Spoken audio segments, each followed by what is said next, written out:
All right, guys. So today, since it's a little bit warmer, and I really haven't been using my sauna too much, since I'm like everybody else trying to save a little bit of money, but I figured being this a little bit warmer won't take as long to heat up, and I might as well take advantage of it. And since I'm using it, I might as well make a video about sauna use. But I also want to go in a couple different extra concepts within the sauna too as well.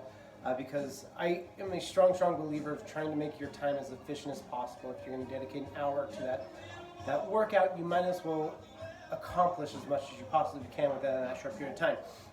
Same thing with the sauna, same thing with most things that I do. I try to keep things as efficient as possible. So the sauna, this is an infrared sauna. This is something that I used to do after every workout. I would sit in the sauna for anywhere from 10 minutes to a half hour. When I do the sauna, like I said, I stack things. So I will generally meditate in the sauna, and I'll do anywhere from a 5 to 45 minute long meditation, depending on how hot the sauna was able to get that day, because on colder days, it doesn't get as hot, obviously. On hotter days, you're able to get considerably hotter. And also just how much time I have to as well. I'll work on breathing techniques. So for example, today in the sauna, this is kind of just my own breathing technique that I came up with myself, and I try to challenge myself breathing in different patterns each day. But I would start off with a 4-second inhale, an 8-second hold, and a 10-second release. Or excuse me, I'm sorry, I have that a little backwards, but it was a 4-second inhale, a 10-second hold, and 8-second release, and then I just try to add 1 second to each one of those each round I went, and I see how far I could go. And then I'll go start over again, just things to work on your breathing while you're doing that. It is one of those things that to me is a missing element. Is people want to focus so heavily on their body, then they don't work on that respiratory system. They don't work on things that will make you stronger as well. That it'll increase your cardio. There's a lot of benefits to it. We're not going to go into that when we're talking about sauna right now.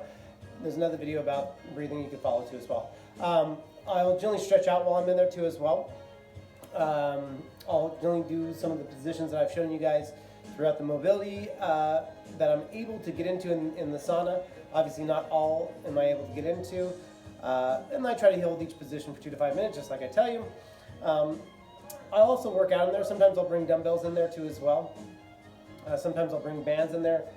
Today, because of the fact that I did some sprints on the rower and on the bike, I brought the tube that goes around your knees to work a little bit on the glutes and kind of just be able to do whatever I can in that limited amount of space. The next concept I want to talk to you, other than just stacking things on top of things and saying, okay, like on my sprints today, I'm resting for 2 to 5 minutes between rounds. I have a lot of time to get other things. I'll also work on breathing techniques in between there. Make sure I'm getting plenty of sun, make sure I'm grounding, make sure I'm doing other things that are beneficial. But the other thing I wanted to talk to you guys about today too is the concept of experiencing discomfort and the importance of experiencing discomfort. And so I did a half hour in the sauna right now, and by the time I was done, I want to get to a point where I'm asking myself, can I go another 30 seconds? If I go another 30 seconds, let's go another 30 seconds. And at the end of that 30 seconds, I ask myself, can I do another 30 seconds? And I'm pushing as hard as I can. My heart rate's elevated. I'm sweating. I'm making sure to watch my hydration levels, obviously. I'm making sure I'm not overheating. But I'm forcing myself to pay a lot of attention internally to how I'm doing. And by getting comfortable with discomfort is how we grow. It's how we become stronger. It's how you become more calloused in a positive way. I think that everybody's going to experience discomfort. Some people will experience it voluntarily, and some people will, it will be involuntary. It'll be something that's forced on them. And to me, I would rather be ahead of the curve. I'd rather go, okay, I might as well be discomfortable now, so that way the rest of my life feels that much more comfortable. And it's the same basic concept of what I talked about with the sprints on the bike or the sprints on the rower. It's that maximal output. What is a maximal level that I could tolerate? And then everything else will feel just a percentage of that. And 50% of whatever you could tolerate is what is challenging to you. And so to me, sometimes the answer is just to be able to tolerate that much more, to push yourself a little bit harder, to get comfortable with the idea of being uncomfortable.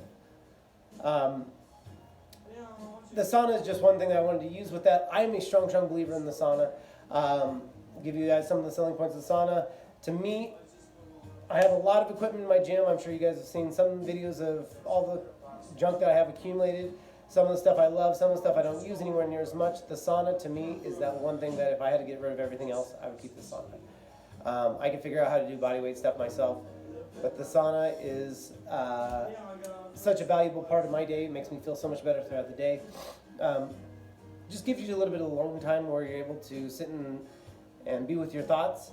But on a physiological level, some of the things that it does, is it increases what are called heat shock protein. Heat shock proteins basically are in charge of the folding of other various proteins within your body. One of the reasons why we age is because of the fact that your body starts producing less and less heat shock proteins. Interestingly enough, there's cold shock proteins as well. Same basic concept. Your body, any variation away from that comfort zone, whether it be you're uncomfortable being cold or uncomfortable being hot, will produce these proteins.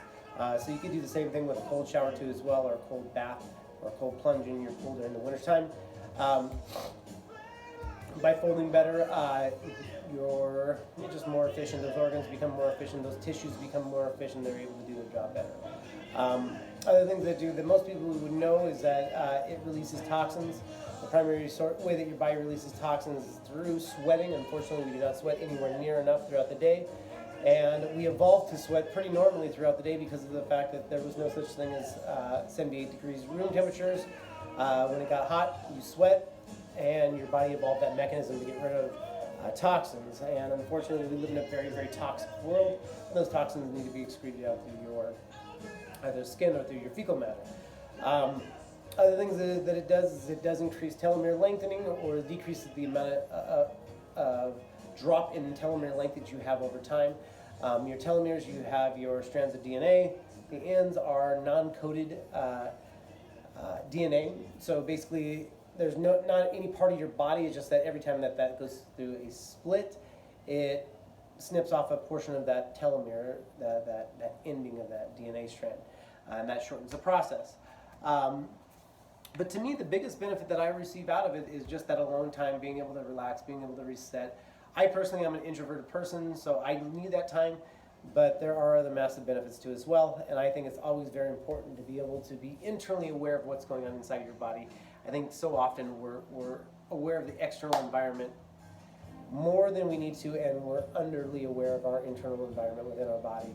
And there are certain physiological things that will be happening when you sit in that sauna for long enough that you do have to pay attention internally, and it's a good training mechanism for that. Which that internal awareness decreases the chance of injuries, it decreases the chance of having medical problems that go unchecked later on in life, and things like that, okay? Hopefully this video is of benefit. Two things: don't be afraid to stack benefits. So, if you're doing something, you might as well be doing something else if you have time between. Be productive with it. And the second thing is learn to be comfortable with the uncomfortable, and push yourself to a point, no matter what you do, where every once in a while you're uncomfortable. It doesn't have to be every workout, and for some of you guys are going to hear this the wrong way, where you think you got to kill yourself every day, you got to sit in the sauna for way too long. But you should at least a few times a week be uncomfortable. And the more that you get comfortable with that idea, the less uncomfortable the rest of your life will feel. Okay? All right, guys. Have a wonderful day. Bye.